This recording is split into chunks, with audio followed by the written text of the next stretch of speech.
Update. Learned yesterday that I have a daughter with my ex. My fiancé and I are in shock. Original post. L30 male and my fiancé 29 female did not start talking to her best friend Kate until a couple months ago. They were friends since elementary school through high school, but lost contact their first year of college. And here's the fun part. Kate and I met when we were in college and went out for 3 years. She was an absolute nightmare. Very clingy, controlling. I wasn't allowed to have any girlfriends. Every argument turned into a shouting match. I guess her obsession with me possibly cheating on her was all projection because she was the one who did. This completely broke me. I didn't date for a year and did some therapy. The whole relationship really messed with me mentally. Met my fiancé a couple years ago and here we are. Very happy and about to get married in December. She's talked about Kate a few times in passing, but there's a million Kates out in the world. Never considered they were one and the same. She told me she really wanted to find her since it's been a long time and they used to be such close friends. I'd also invite her to our wedding since they always promised to go to each other's. I thought that was great. Well, she found her on Facebook and they started chatting and reconnecting. And even Kate's mom, who my fiancé says was like a second mom to her too. They agreed to have lunch so my fiancé could invite her, and Kate's young daughter too, who also went to the lunch. My fiancé took a picture of them together, then showed me later on that day. That's when I realized and told my fiancé. By the way, I did tell her about this relationship and how toxic it was. My fiancé was in shock too. Couldn't see her friend being that way back then, but she was really understanding that I wasn't at all comfortable with her going to the wedding now. Even if maybe she's a different person now, I don't want those sorts of negative reminders on a day meant to be a happy moment. I don't want an old ex who made my life hard there. My fiancé tells me Kate has messaged her a few times angry about this, when they always said they'd be at each other's weddings. She keeps telling her that she needs to talk to me, but I've refused contact. Apparently didn't know she was marrying me either until the lunch, but didn't say anything because she assumed we could be adults. Both Kate and her mom keep coming after my fiancé to change her mind and think of being an a-hole for not letting her go to her own best friend's wedding when they've missed out on things in each other's lives, like Kate's having her kid. I feel bad that my fiancé is getting the brunt of this, and to top it off, I know she was really looking forward to her best friend being there. But she won't invite them if I'm uncomfortable with that. Am I wrong here? Now for the top comments before reading the first update. Nah, Kate is learning that there are sometimes far-reaching consequences to our behavior. Don't go to your childhood best friend's wedding because you cheated on her now fiancé years ago, is apparently one of those lessons. It sounds like your fiancé is on your side here, which is good. Hopefully you two can just support each other through this. Also, as far as past behavior being used to judge someone goes, Kate's college behavior is a lot more recent than her high school friendship with her fiancé. You don't invite your abuser anywhere, much less your wedding. And you can tell where Kate got her pushy, bullying, abusive behavior from when her mother keeps insisting to be invited. Doesn't seem to me that Kate has changed much if at all. Agree with this, and sounds like your fiancé needs to let go of a friend who is out of her life for a reason. If X had been more mature and understanding, maybe they could have had a perfectly pleasant friendship going forward. But she already insulted you for not being an adult, and is harassing your fiancé. Neither of you need her in your lives. I hope your soon-to-be wife can see that friendship is best left to the past. It would be a bad idea for her to be there. Why is Kate pushing so much? And her mother too? When your fiancé and Kate have been out of touch for so long. I'm seeing red flags here. It all seems like a little suspect, like what a coincidence. Glad your fiancé will support you in this. Don't invite her and definitely don't talk to her. Total red flags. Would not be surprised to find out Kate knew exactly who she was marrying, even before they reconnected. Now for the first update. Before I met my fiancé, I was in a relationship with another woman in my early 20s for 3 years. It was a very toxic relationship that I got out of and completely cut contact with her. She also happened to be my fiancé's childhood best friend, but they lost contact when they graduated high school. She's only mentioned her friend in passing and seen some old childhood photos of them. However, we never made a connection that her friend and my ex were one and the same, since she got a pretty common name. We only found out recently because my fiancé tried to find her so they can reconnect and maybe have her come to our wedding. They have met and talked. Then my fiancé showed me who she is and I told her. My fiancé knows now she's my ex, and I'm not comfortable with an ex at our wedding. But apparently she's been trying to contact me since finding out I'm the groom. She managed to find my work and came to see me in person this morning. Then she tells me her daughter is mine, and I left before she found out she's pregnant. Her daughter is 6, so the timeline matches from when I left her. I'm not sure if it's my mind playing games on me, but I'm seeing a bit of resemblance in some of the photos she's shown me of her. I really don't want this to be true, but she says I need to take responsibility for my child, and she's willing to do a paternity test if I don't believe her. She never tried to find me before because she knows what she did to me, but now that we happen to find each other back in our lives, she felt this was her opportunity to come clean. I've learned all this today, and I'm still in shock. I don't know what to tell my fiancé. She knows her friend is my nightmare ex. Now there's a possibility we have a child together. Not sure how she would react in this situation. Hell, I don't know what to do right now either. Only thing I think about are the images of her daughter.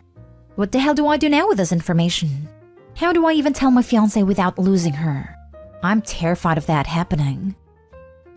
Now for the top advice before reading the last 2 updates. This is definitely one for a lawyer. Because even if the kid is yours, you're going to need help making sure the crazy doesn't creep back into your life. In the meantime, absolutely do not invite her to the wedding, and tell her that all communication has to go through your lawyer. She is not to contact you or your fiancé directly. She is willing to do a paternity test. This would be an amazingly good moment to go chat to a lawyer about how to proceed or whether to proceed. My guess is lawyer will advise you to do exactly nothing without a court order. From a relationship point of view, you're gonna have to tell your fiancé and ASAP before crazy ex does. Keep her in the loop. That's what marriage means. And of course, pause the wedding until lawyers, etc. From the point of view of kid looks like me, it might mean nothing. It's perhaps just confirmation bias. Go out in the street or a playground, choose a random kid and ask yourself, okay, let's say this one might be mine. Can I see a similarity? And I guarantee you'll see. Oh yes, he/she's got my eyebrows/legs/eyes. This. An old friend of mine had to ask me for a paternity test on my daughter. I was confused because we'd never had that kind of relationship and weren't even in contact with each other when I conceived her with my husband. But his another of a wife had seen me and my husband and kids, and my daughter is the only blonde blue-eyed one of the then 3, and he was blonded blue-eyed. So his wife created this whole story in her head that we had a secret affair and my daughter was his, and even went as far as crying to his family. My husband and I said, if you're paying. Well, guess who was not her father? Yeah, her husband. But guess who was cheating? Yeah, her. See, your lawyer, don't rely on looks. Even I admit, if someone saw me and my friend together were just my daughter, it wouldn't be far-fetched to believe she was his. But she isn't. Lawyer. Do not do anything without talking to a lawyer. Do not take a paternity test without a court order. Ask a lawyer if she has missed a time frame to establish paternity. Some states you have as little as a child's 4th birthday to establish/challenge paternity. I would hope that Opie would want to be in a kid's life and help care for her, assuming she's his, even if he could legally get out of it. I know for me not doing that would be a far bigger deal breaker than having a kid. Edited to add, still talk to a lawyer before getting the test. That way you have legal advice regarding custody etc. for as long as your paternity is confirmed. Otherwise you might get tricked into saying something that could decrease your custody access. Now for the second update 2 months later.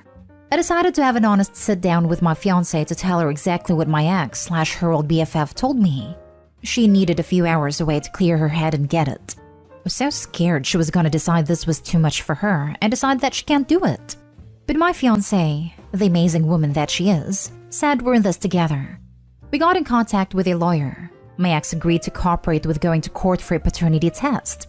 And yesterday we got the results back. I am the father. This little girl is my daughter and have just missed 6 years of her life. And with my toxic ex, I tried so hard to get away from, of all people. She came at us with that "I told you so," and I better be ready to step up and be in their lives. She didn't even say my daughter's life. She said their lives. My ex seemed really satisfied with us. For some reason, it makes me uncomfortable.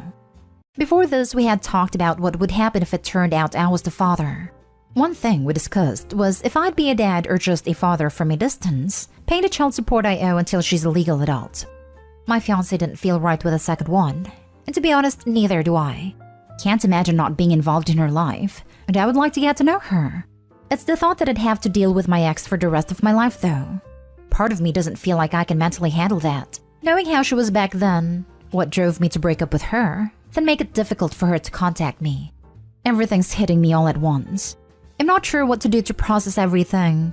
On top of that, know how to make sure to be a good father to this little girl. She is innocent in all this, and I don't want to hurt her.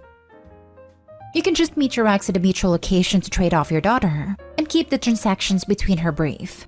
She only contacts you in regards to your daughter. Didn't know that was a thing. My main concern is that she'll want to use my daughter against me, or try to make it harder to have some sort of custody agreement, because I do want to be in her life. Lawyer, lawyer, lawyer. Get a lawyer to negotiate custody terms. It will cost money, but it will be worth it.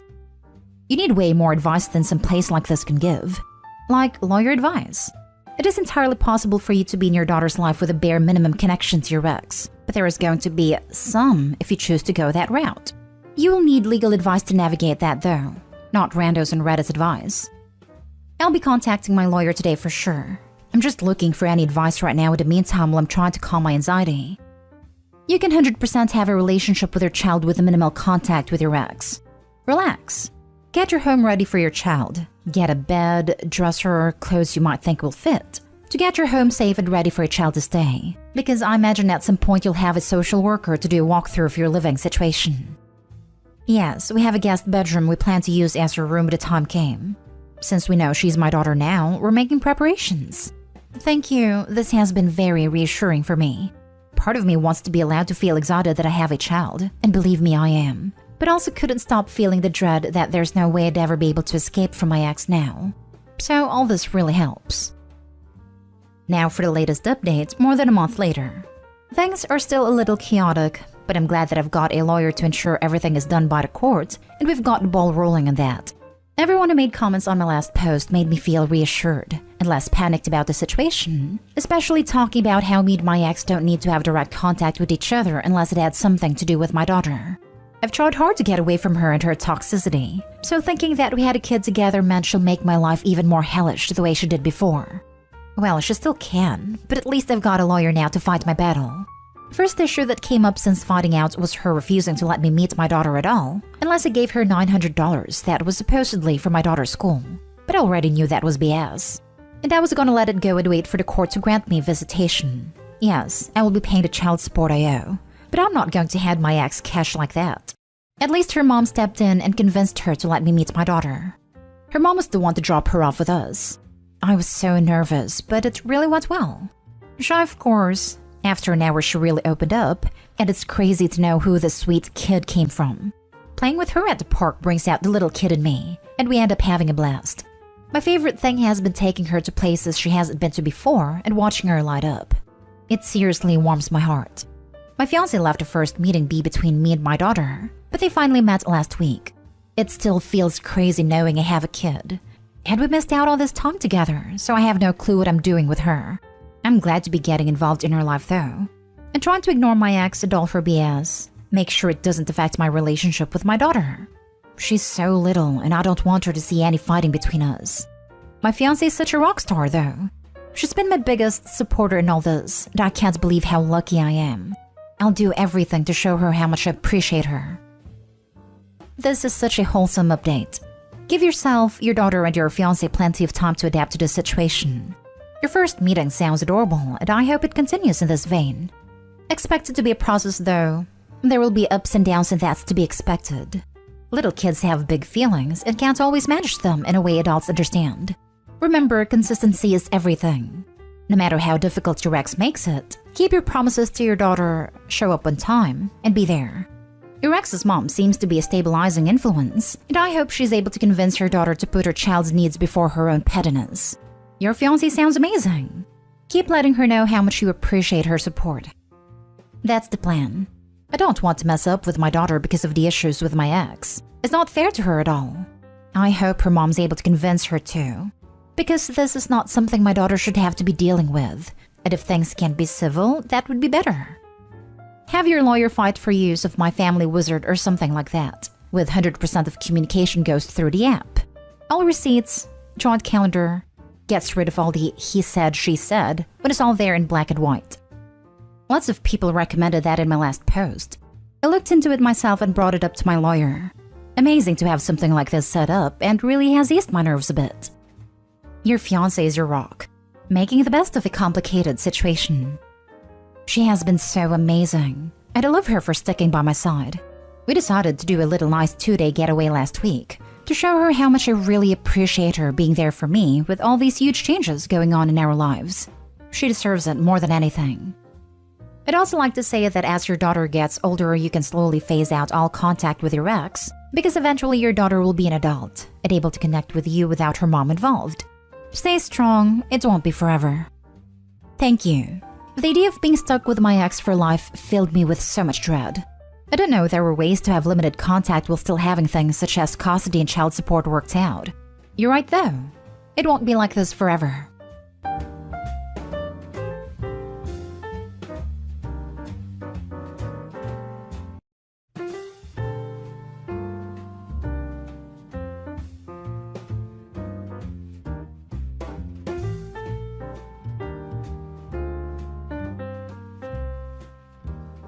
Update. Dog bit home intruder. Intruder's mother is now threatening to sue for medical costs. Original post. Throwaway for obvious reasons, but I live in an older home a stone's throw away from frat row in a party school college town. Just over a year ago, a college student drunkenly entered my home by throwing his weight at my 150-year-old wooden door at around 1 a.m. When he entered, he woke us up and startled our large dog, who was most likely sleeping on the floor by the front door. The dog bit him, drew blood, and the college student needed stitches. When we heard him entering the home, we called the police, who did a great job of coming quickly.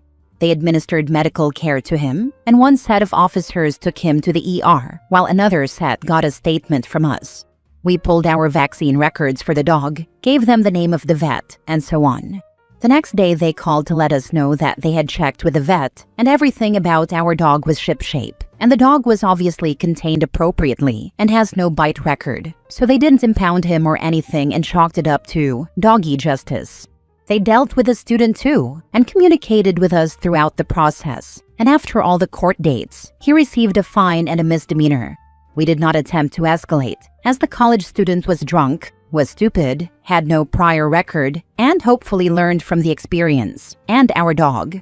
The door and frame got replaced and strengthened with another lock. We had no idea how brittle that door was. This week, over a year later, we got a letter from a lawyer representing the student and his mom saying we can settle for the cost of the dog bite expenses, which they did not itemize or send a copy of the bill for or anything, just put the number on a letter, or they will sue us for the cost plus legal fees. My husband and I can't see how this can possibly hold up in court, considering he was technically breaking and entering, and did receive a misdemeanor for that. My question is, do we even need a lawyer for this? Or can we just say, see you in court, and represent ourselves with a copy of the police report from the B&E? We're sort of regretting letting it go so easily now.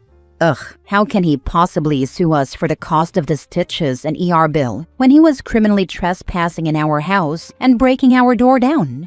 It's not like our dog was outside running around unsupervised or even on a leash or something. He's not an aggressive dog at all and had never before and never since bitten anyone. I feel like he and his mom watched one of those ambulance-chasing lawyer commercials and took the bait. Now for the top advice before reading the update. If he got probation, I would send the letter to his probation officer. They tend to frown on criminals trying to shake down their victims. And tell your dog what a good boy he is. And keep a really close eye on him for the time being. Don't let animal control or anyone else anywhere near him. Far too many stories on his sub about pets getting accidentally euthanized for stuff like this. The authorities have already been involved, and it's been a long time, so you probably don't have anything to worry about. Still, be careful. Along with this, set up cameras around the house so that you are covered if that Jack Wang tries to come back to your house and break in or harm the dog through force or poisonings. Another thing, if you have a closed-off area around the back, padlock the gate so he or someone else can't let your dog loose and provoke another attack. A few extra seconds having to open it when you need to get in and out that way can save your pup. My guess is, the kid lied to his parent about breaking into your home. I would bring a copy of the police report and any backup you have to an attorney to write a response to their attorney. Off topic, but I would not be surprised if the student had no input on choosing to sue. He might not even know.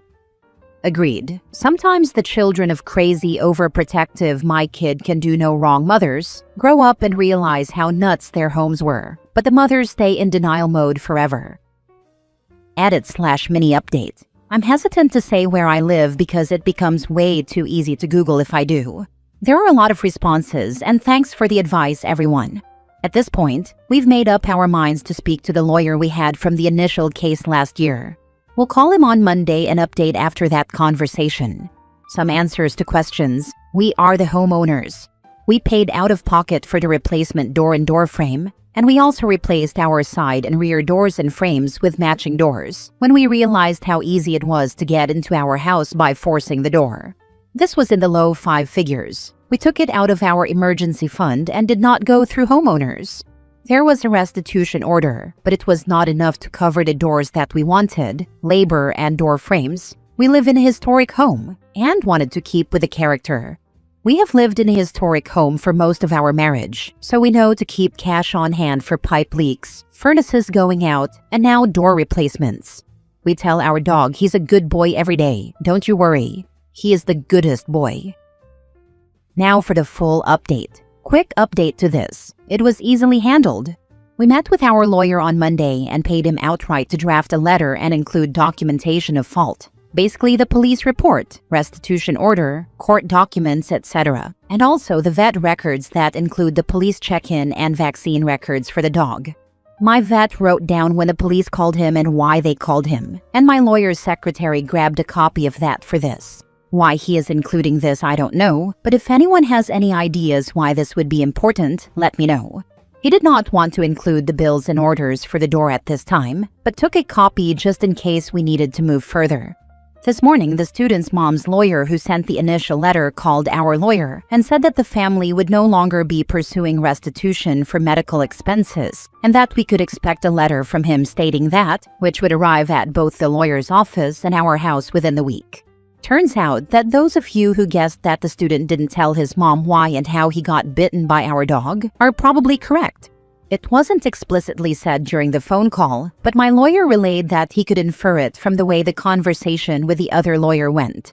This probably made his top 10 stupid cases list. Thanks again for the advice and help. I can only imagine the conversation between the mom and son later. Their dog bit you because you broke into their freaking house? Heck of a way to find out your kid has a criminal record. No doubt, my mom would have made me pay for the door and sent the owners a bottle of wine and a gift basket of treats for their dog. She never let me get away with anything when it was genuinely my fault. If it really wasn't my fault though, I never could have asked for the better support. Stupid kid should have come clean before his mom spent money on a lawyer. Yup. I'd be so mad if I was the mom and had to pay the medical costs and the lawyer just to learn that my stupid kid drunkenly break and entered a house. Reminds me of my accident last year where someone drove backwards at a traffic light and I was standing behind him on a bike and got run over. He was 18 and it was his best friend's dad's car. And there was no damage on the car, so he and his friend thought the best course of action would be not telling the dad. As if insurance would magically sort everything out with me without the dad knowing. Next story. Am I the a-hole for telling my co-worker she's the reason I resigned? I'm 27 female, recently resigned from my university job. People assumed I did because I wanted a more stable job, work in government. But honestly, the real reason was a toxic co-worker who used to be my close friend. I actually helped her get her job. I shared materials, teaching tips, and record-keeping techniques so she could adjust. I even went out of my way by talking to the people we worked with to help her adjust. I really wanted her to succeed. A few months in, rumors started that she was an other woman of a married colleague. People warned me about her, but I defended her and stood by her even when it made me look bad. I didn't know what they were doing to be labeled as having an affair. Things changed when she snapped at me after I suggested a better way to organize her records. After that, I stopped involving myself in her tasks. From then on, she avoided her assigned office and didn't complete simple tasks I gave her, like shelf reading and reshelving. We work in a library. This year, I assigned her the semestral inventory because I was busy with an upcoming evaluation and visit. She acknowledged it in a meeting, but the semester ended and nothing was done. During summer, she used teacher's leave as an excuse not to do the semestral inventory assigned to her earlier. She said she could if she was allowed to work during teacher's leave, so she asked me to draft a letter asking her for work. Later, I found out it was so she could earn service credits. I was called by our admin and told she wasn't allowed to work because she was on leave. I later explained that it was a task assigned to her earlier, and I only wanted her to finish it. She was also paid extra for the upcoming evaluation and visit prep, but her outputs had errors. When I asked her to correct them, she dismissed it and again cited her leave. Later, I learned she told her program head I was forcing her to work. It escalated to admin, and I felt like they believed her side more than mine. That was my breaking point. I couldn't continue working with her. I looked for another job, applied, got accepted, and recently, I resigned. Before leaving, I told her to her face that she was the reason I resigned. She looked upset, almost crying, but I honestly felt relieved finally saying it. Later, she insisted she never said I forced her, just that she asked about her workload. But considering how far things escalated, I still don't fully believe that. So, am I the a-hole for telling her directly she was the reason I left? Or should I have just kept quiet and let people assume it was all about marriage and stability? Now for the comments. Your ex-friend sounds like a classic case of an other woman who's always the victim. Another friend of mine actually told me she's always the victim, always the bullied. Keeping any contact with her is a risk to you. Move on in peace, not the a-hole. I was actually planning to cut all contacts with her, but then thinking twice again about the decision. Just move on. I had someone do this to me, only I nearly got fired over her bad behavior. I'm lucky that my bosses believed me over her. Just move on. You won't get closure. She'll never admit she was wrong. Yes, that's what I'm planning too. Last story. Am I the a-hole for cutting off my sisters-in-law after they insulted me, tried to split up my marriage, and sent a threat of violence? 3 years ago, my husband, 46 male, cut off contact with my sisters-in-law after they insulted me, tried to get him to leave me, and one of their boyfriends threatened to physically attack me. We have been together for 21 years and have 2 kids, a 6-year-old son and a 7-month-old baby. I used to get along great with my in-laws until the birth of our first son. Both of my sisters-in-law, 43 and 34, had kids at 21. The older one co-parented with her ex until their son, now 22, grew up, and the younger one has been raising her 13-year-old daughter alone since birth until recently. When I got pregnant 6 years ago, they were over the moon. But once I actually became a mom, they started criticizing everything I did differently from them. They used to let their toddlers stay up until 2 to 3 a.m. on weekends, then yell at them when they were overtired. I never commented on this, but before we had children, my husband and I agreed on setting stricter boundaries. Regular bedtimes, no screens before age 3, supervised screen time after, no soda or junk food for toddlers, and no sugar for babies. To me, that's just basic parenting. But according to them, only giving milk or water in a bottle is too strict. A 9 p.m. bedtime is too early because they want to play with the baby, and babies should watch cartoons if they like it. For 3 years, my husband and I politely ignored their comments. When we were alone, we often laughed about the fact that they only ever criticized me, as if I were the only parent. Gradually, my sisters-in-laws started being outright mean. They would ignore me when I said hello, greeting only my husband and our son. They invited us for dinner and served only meat and fish, even though I have been vegetarian for more than 15 years, and it had never been an issue before since I can always eat the side dishes. I thought they would eventually calm down, so I tried to be patient and said nothing. When they served only animal-based dishes, I smiled, drank beer, and said I wasn't hungry anyway. I spent other family gatherings playing with the kids, which is always fun. However, I noticed that my son didn't enjoy being around them. He was wary, despite usually being outgoing with everyone. They are very loud. I am soft and gentle, so it wasn't surprising. But he may also have sensed their animosity toward me. I started seeing them less often because visits were draining. I kept my son with me each time I skipped an event because sending him without me would have felt like rewarding their toxic behavior. My husband supported me in this, so I skipped one of my sister-in-law's birthday and my husband went alone, intending to talk to his sisters to try to end the conflict.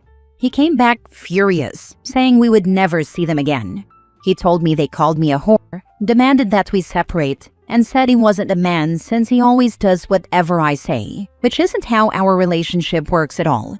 We both compromise and make decisions together equally. He decided to cut them off, but a few months later, we ran into them.